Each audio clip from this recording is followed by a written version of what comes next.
आज की कहानी अभिशप्त शालबन।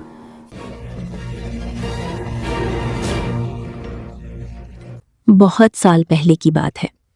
मीना नाम की एक युवा डॉक्यूमेंट्री रिसर्चर एक गांव में पहुंची। उसे हमेशा रहस्यमयी और वीरान जगहों के बारे में जानकारी इकट्ठा करने का शौक था। दिन में वो अपने ऑफिस का काम करती थी, लेकिन रात भर जागकर इंटरनेट पर पुरानी केस और सरकारी दस्तावेज पढ़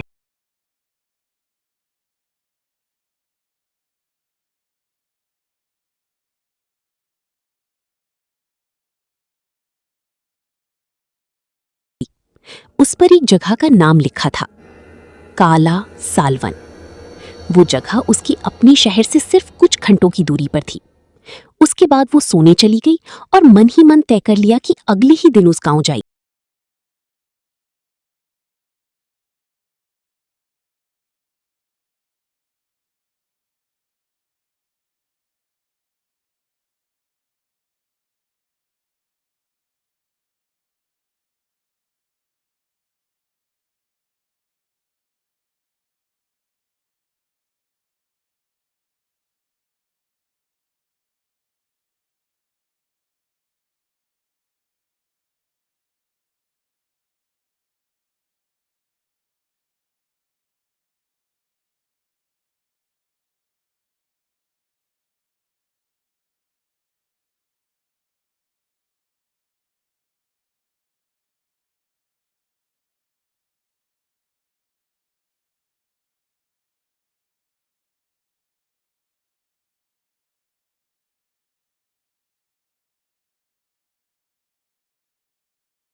अचानक उसकी नजर जमीन पर पड़ी। जहां जहां वो कदम रख रही थी, उसके पैरों के निशानों के साथ साथ किसी और की नंगी पैरों के निशान भी बनते जा रहे थे, लेकिन वहां उसके अलावा कोई भी मौजूद नहीं था। डर लगने के बावजूद मीना जंगल की और भीतर बढ़ती चली गई। कुछ देर बाद एक पेड़ के नीचे बैठकर जैसे ही मीना ने अपना मोबाइल निकाला, उसने देखा कि उसके फोन में बिल्कुल भी नेटवर्क नहीं था। इसी बीच शाम भी होने लगी थी। वो गांव लौटने के लिए उठी ही थी कि अचानक उसके कानों में एक औरत की आवाज सुनाई दी। मीना उस आवाज की दिशा में बढ़ने लगी। अचानक उसने देखा कि एक लड़की बरगद के पेड़ के नीचे बैठी हुई है। मीना धीरे धीरे उसकी ओर बढ़ने लगी। तभी वो लड़की उठकर खड़ी हो गई और रोती हुए बोली, मेरा नाम नंदिता है। 5 साल पहले मैं एक बड़ी अपराधी गिरोह के गुप्त राज इकट्ठा करने यहां आई थी, लेकिन उन्हीं अपराधियों ने मेरी हत्या कर दी और मेरी लाश को इसी बरगद के पेड़ के नीचे दफना दिया। कृपया मुझे यहां से मुक्त कर दो। अगली सुबह मीना की आंख खुली तो उसने खुद को जंगल के बाहर लेटा हुआ पाया। वहां वही छोटी लड़की और गांव के कई लोग खड़े थे।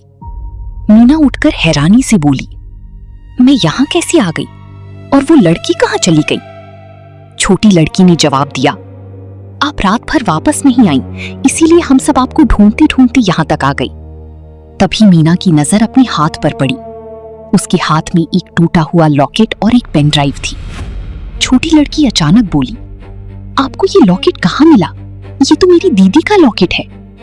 मीना को पहले तो उसकी बात पर विश्वास ही नहीं हुआ, लेकिन जैसे ही उसने लॉकेट खोला, उसके अंदर नंदिता और उसी छोटी लड़की की एक साथ तस्वीर थी।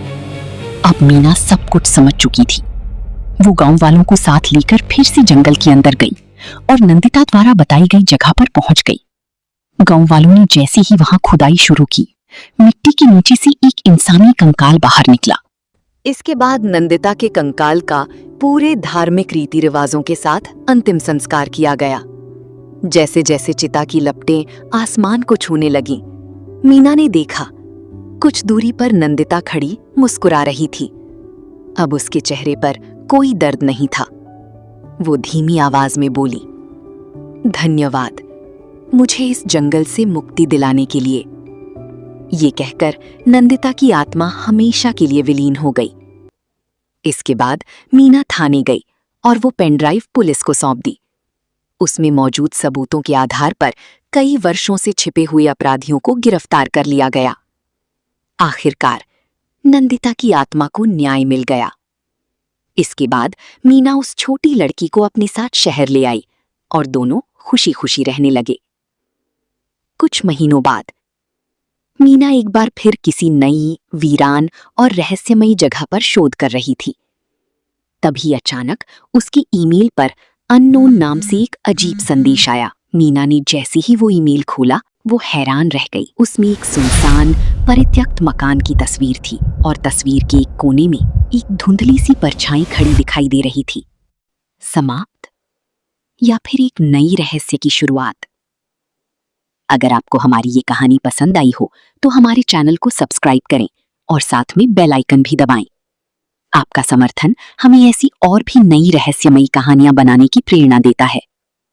धन्यवाद।